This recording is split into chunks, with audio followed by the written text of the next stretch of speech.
আমাদের নরসিংদী জেলায় ত্রয়োদশ জাতীয় সংসদ নির্বাচনে 5টি সংসদীয় আসন রয়েছে এবং 663টি ভোট কেন্দ্র রয়েছে। এর মধ্যে ঝুঁকিপূর্ণ আমাদের 393টি আমরা ঘোষণা করেছি। এই 393টি কেন্দ্রে সবগুলোতে আমরা সিসি ক্যামেরা নিশ্চিত করেছি এবং অন্যান্য কেন্দ্রে সিসি ক্যামেরা নিশ্চিত করার ব্যবস্থা গ্রহণ করা হয়েছে। আর আমাদের এই জেলায় এই 5টি আসনের জন্য ইতিমধ্যে 45 জন নির্বাহী ম্যাজিস্ট্রেট নেতৃত্বে মোবাইল কোর্ট এবং আইন শৃঙ্খলা বাহিনীকে পরামর্শ দেওয়ার জন্য নিয়োগ করা হয়েছে, যা অতীতের তুলনায় প্রায় 3 গুণ। আমাদের সেনাবাহিনীর সদস্যের সংখ্যা এখানে 500-এর বেশি, পুলিশের সদস্য প্রায় 1500-এর বেশি এবং আমাদের আপনার বিজিবি 13 প্লাটুন মোতায়েন করা হয়েছে, র্যাব, আনসার এবং অন্যান্য বাহিনীর সদস্য মোতায়েন করা হয়েছে। আমাদের সার্বিক নিরাপত্তা ব্যবস্থা নিশ্চিত করার জন্য সকল প্রস্তুতি রয়েছে।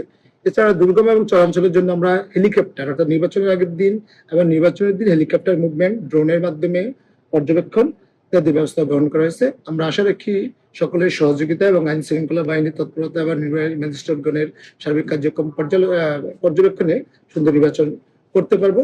আমি নরসিংদীবাসীর প্রতি আশা রাখবো আপনারা সবাই নির্বাচনী কেন্দ্রে যাবেন, গণভোট এবং জাতীয় সংসদ নির্বাচনে আপনার পছন্দের প্রার্থীকে ভোট দিবেন এবং